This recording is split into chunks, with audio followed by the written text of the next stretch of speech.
Welcome, ladies and gentlemen. Today we're going to take a look at the Magicka Templar PvP build that I've been playing on Twitch livestream.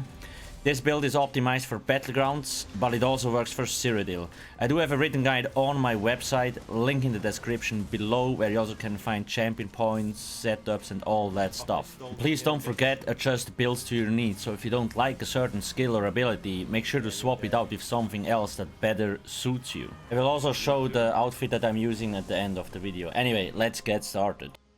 Keep in mind, I'm currently in a non-champion points campaign to reflect the Battleground stats that we get. If you're in a champion points campaign, you will have higher max stats, okay, very important. So those are our stats unbuffed, and the screenshot from the left side you can see fully buffed. I run mostly purple gear, so you could actually get a little bit higher max stats if you have everything golded out. Keep that in mind. Now the max resistances also can change a little bit, because there's options you have. We're running Dutchenark Mundustone. Buff food or buff drink is Witch Mother's Potent Brew. You need this, it gives you Magicka recovery, max health and max Magicka. The reason why you need this is because we run Bright Throat's bow set, which is very strong. While you have a drink buff active, your max magic is increased by 1930 and magic recovery by 145. If it's golded out, it's a little bit higher. In terms of race, High Elf is the best choice, because 258 spell damage, 2k max magicka, and then this here, when you activate the class ability, you restore 640 magic or stamina based on whichever is lowest. This effect can occur once every 6 seconds, so we will basically regain stamina every 6 seconds, because we have 2 class abilities here and another 6 here, like it procs on cooldown. On top of that, when you are using an ability with a channel or cast time, you take 5% less damage. So Punishing Sweeps or Jesus Beam. Very good. Other races like Breton, Argonians, Dark Elves also work, but again, High Elf is definitely the better option here. I am not a vampire, very important. You will take unnecessary additional damage if you're a vampire, so I really don't recommend being one. In terms of gear, 5 Shackle, 2 Valkin, and 5 Bright Throats boast. It's a very max stat recovery focused build, which also has really nice damage. So I usually like to put tri-set enchantments on all my gear, on my 7 pieces, and I usually run 4 or 5 impenetrable with 2 or 3 well fitted. Okay, I don't have all the right stats here, because here it's infused, but it should be impen. And this is nice, well fitted here, and sturdy should also be well fitted. But again, it does, as long as you have like 4 impen pieces, you should be fine. Very important. Shackle is nice, because Battlegrounds, it's really tough to manage your stamina, and it gives you 2k max stam and 2k max magic. It's one of my favorite sets. So I always, most of the time, recommend using this actually. Make sure that the chest is heavy. So we have 1 heavy piece, 2, 3, 4, 5. So we're in heavy armor. Then we have 2 light. So you have 5 heavy and 2 light. Very important. The item sets are also fairly easy to get. This one drops in Murkmire, either Overland or Blackrose Prison. You can also buy it. Shacklebreaker is craftable. So I have all Shacklebreaker weapons and shield. And Valkin Scoria drops in City of Ash 2, vet. Monster sets, you technically can choose whatever you want. I like Valkin because it gives max health and it deals really nice damage, undodgeable damage. So it procs very often because we have a lot of damage over time effects. Jewelry, spell damage, magic recovery.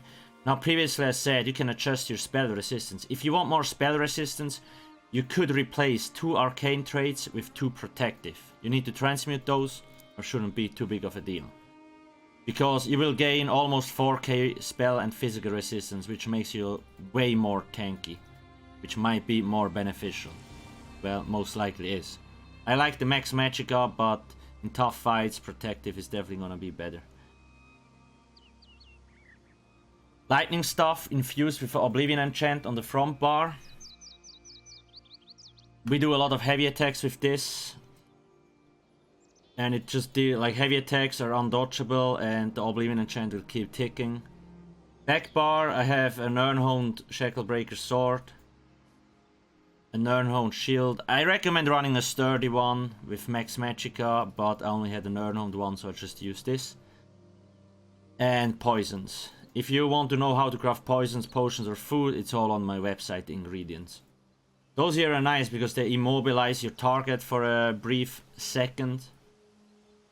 They snare a little bit and they drain stamina, so they're overall very strong, very powerful poisons. Now, did I forget something? That's more or less it. So that way you have seen the max stats. We have pretty nice spell damage for Battlegrounds actually, because we can run 2 spell damage glyphs here and still have really nice recovery. If you want to see a full gameplay video, I will also put it into the description, because I just uploaded one recently, which showcases the build. Now, champion points are on my website. I'm not going through them, otherwise the video will be too long. And please, guys, make sure to subscribe. I will put out more content in the future, especially with Elsewhere rolling up. I will create a lot of build videos and explanation videos and stuff like that. Passives, well, it's on my website as well, and please keep in mind, medicinal use, do not forget this. When using potions, resulting effects last 30% longer, because we are using tri-stat pots, so we can keep them up 100%. We get more stam recovery, Magicka recovery, and health recovery. So, and we restore 9k health immediately, 7.6k magic and stamina. That's so much, it can be a lifesaver. If you drop low, you pop the potion, you're good to go. So you need to make sure to level this up. You need to get it on 50. I have a guide on my website as well, how to grind up alchemy. It's very easy to do. Other than that, make sure to have all heavy armor. You don't need all light armor, you just need those 3. Because for those 2, you need to have 5 pieces on, and we only have 2 light armor. So you need to make sure Spell Warding, Evocation and Grace. We get some cost reduction. Now, abilities. There's a few flex spots. I have a very AoE focused ability setup at the moment. Shock Reach, we use this to actually stun enemies. It deals pretty nice, or like decent damage. But it's mostly used to stun enemies. So also stuns the enemy for 2.5 seconds. Blockade of Storm. Now, I keep this up. It's very nice to, like when you watch gameplay, when there is a Night Blade trying to cloak, I just keep spamming this and he will get detected again. It deals a lot of AoE damage. You can set concussed enemies off balance, which makes your full team restore more resources. And it can also concuss enemies, so they take 8% more damage. Puncturing Sweeps. This is basically your main spammable. Deals quite a lot of damage. It also can proc Burning Light. You can see there's like a 0.5 second cooldown. Deals like 3.3k magic damage. A little bit more when you're fully buffed. Like basically a free proc. This also applies a snare on the enemy and it heals you for 44% of the damage done, which is nice. Radiant Glory. Now this is your execute ability. Now this is one of your flex spots. The Jesus Beam is not that strong in my opinion. It's still sometimes nice to have, but you could replace it with Purifying Light if you want. Because this also hits pretty hard. I just kinda like to use Jesus Beam because it feels amazing to use it. Just keep in mind that this one I chose the Radiant Glory morph, so I also get some heals. Structured Entropy. That's how we get our major sorcery buff. You need to keep this up 100% of the time. Otherwise you will lose a lot of spell damage. See? This is unbuffed and you saw how much we had buffed before. Shooting Star gives us a little bit more max Magicka through the Mage's Guild passive. Here. Magicka Controller increases your max Magicka and Magicka recovery by 2%. So we have 2%, 4% more max Magicka on the front bar. This also deals a lot of damage obviously, and when you can use Shooting Star and then follow up with a Shock Reach and they get stunned if they don't block, they usually take an insane amount of damage. This is also AoE damage, and you generate 12 ultimate points whenever you hit an enemy with it, so it's really nice with the impact hit. Back bar, extended ritual. I chose this because it cleanses 5 harmful effects. It's very strong. That's why I don't take the other morph. You can cleanse so many debuffs from you with a simple click. And it also heals quite a bit, and it gives your teammates the Purify Synergy, which can cleanse all harmful effects. Reflective Light, it's one of your AoE damage abilities, which you should keep up as well. It snares, it deals decent damage. And you see, upon activation, you gain Major Prophecy, so you get basically 10% spell crit extra, which is nice. Honor the Dead. I chose this morph over Breath of Life because it also heals really nice, and healing anyone who is below 75% health restores 60% of the ability's cost over 6 seconds. So you get some Magicka back. Solar Barrage, this is another one of your flex spots. So they actually buffed this ability. So now it deals AoE damage. And now, while this ability is active, you gain Empower, increasing the damage of your light attacks by 40%. So your light attacks also do more damage on the front bar, especially on the front bar.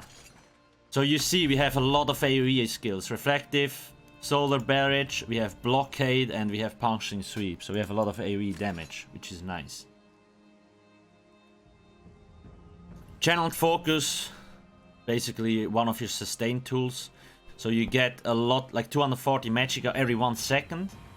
On top of that, if you activate it, you get Major Resolve and Major War, physical spell resistance increase, and when you're standing in the room, you get another 50% extra. So when I'm outside, I have like 25, 22. When I'm inside, it's 28, 25. It goes even higher, so it's really nice. When you're in a tough situation, like you saw in the gameplay before, I drop this, and then I can actually use my healing ult. Because then you have really high resistances, and while you use the healing ult, you gain major protection, reducing damage you take by 30%. It's barely impossible to kill you while you're casting this, and it heals your teammates as well. This is really, really nice. As a setup, again, this here is a flex spot. Some people don't like Jesus Beam because it's not super strong, so you could place this. You could even place Blazing Spear here if you want. You can place this in the back bar if you don't like Solar Barrage. So you have quite a bit of flex spots. But for me, like I said, I like Solar Barrage. Deals decent damage. It's nice to use, and I like my Jesus Beam. That's the setup. Keep in mind, adjust the build to your needs. It's a build, it should function as a base, and you need to understand the mechanics behind it. If you don't understand the mechanics, you will most likely die. Very important. Other than that, that's more or less it now about the setup. Everything is on my website if you want to go check it out. Watch me on Twitch. I will play this setup more often, so if you have any questions, you can always come by there. I'm going to showcase the outfit real quick. I will just hover over things with the color. Now, the Bloodroot Wine is from Horns of the Reach Stellar achievement, so you need to complete both Horns of the Reach, so Bloodroot Forge and Falkreath Hold, if I recall correctly. Shadowrend is from Hope you can afford that bounty. The Crown Store. Shadowrend weapons. I don't think it's available anymore. Maybe it will come back at some point. Then here, this one is from the Crystal Tower. I think you need to complete the main story quest of Somerset to get this chess piece. On the back bar I have a Shadowrend stuff. Basically a glowy one. Now, so that's the setup here, and to make the eyes glow like this, I run the Smarsha Shadow Skin. You can also run things like Mind Shriven that give you a glow, or the Dromatra goes well too. But I actually like this one here because it fits the Shadowrend style, kinda. So you have this purple. Yeah, I think other than that, I didn't forget anything. If you have any questions about the build or whatsoever, ask in the comment section below or join our community Discord. People are always happy to answer any kind of questions for Elder Scrolls Online. Please don't forget to subscribe and hit that juicy like button. Thanks for watching and have a nice day. Cheers.